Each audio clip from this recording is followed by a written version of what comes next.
In the heart of a bustling city lived two brothers. The elder, blessed with a thriving business and a loving family, and the younger, whose heart festered with a quiet, creeping envy. When the elder brother passed away unexpectedly, he left his considerable fortune to his two young children, a son and a daughter, entrusting their care to his wife and his own brother, their uncle. But this uncle, rather than being a guardian, saw an opportunity. The inheritance, a vast estate of lands and wealth, became an obsession. He looked at his innocent nephew and niece not with love, but with greed.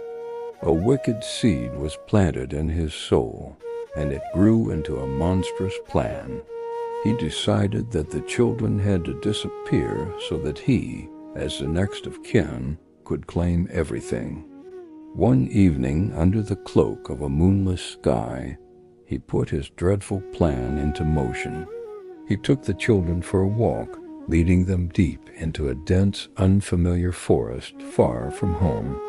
Their small hands trusted his, their laughter echoing briefly before being swallowed by the looming trees. He told them it was a game of hide and seek, a cruel trick to mask his dark intentions. He left them there, alone and frightened, in the cold, unforgiving wilderness, convinced they would never be found. The children's mother was beside herself with grief. Days turned into a week, and there was no sign of them. The uncle put on a masterful performance of sorrow, weeping alongside her, all the while his heart pulsed with a triumphant, wicked beat. The search parties returned empty-handed, and hope began to fade like the setting sun. Desperate and with nowhere else to turn, the heartbroken mother went to the local church. It was the night of a special vigil, a time when the faithful gathered to pray and seek divine intervention. The air was thick with incense and the sound of heartfelt hymns. The mother knelt before the altar, her tears soaking the cold stone floor, her soul crying out to God for a miracle.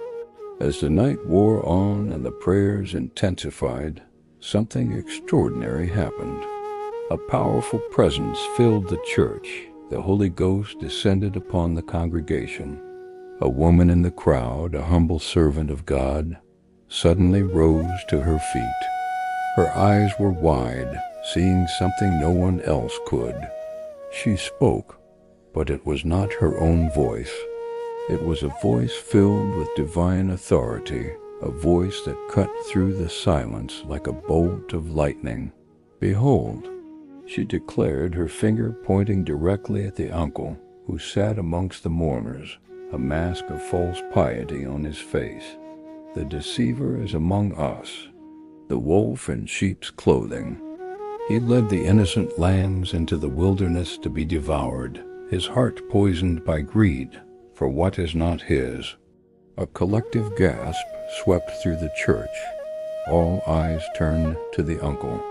His face, once a picture of concern, twisted into a mask of pure terror. The blood drained from his cheeks. He tried to speak, to deny it, but the words caught in his throat.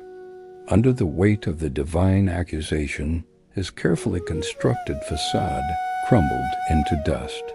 The woman continued, now describing the exact location in the forest where the children were. "Go now," the Spirit commanded through her. "Follow the winding river past the old, lightning-struck oak. You will find them huddled by a cave, protected by angels." Without a moment's hesitation, a group of men from the church, led by the children's frantic mother, rushed out into the night.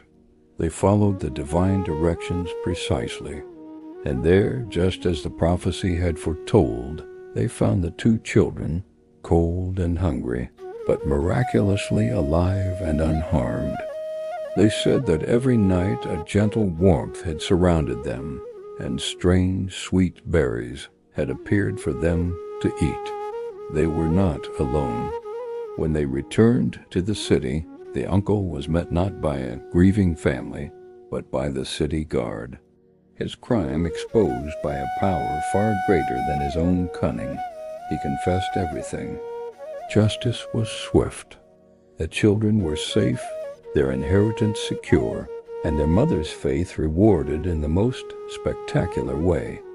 This story reminds us that no secret is hidden from the eyes of God. As it is written in Luke chapter 8, verse 17, "For there is nothing hidden that will not be disclosed, and nothing concealed that will not be known or brought out into the open."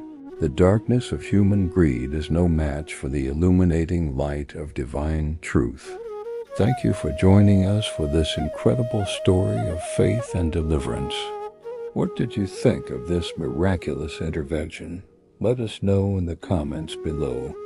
And if you were moved by this story, please like, share, and subscribe for more tales of faith that will inspire and uplift you. We'll see you in the next video.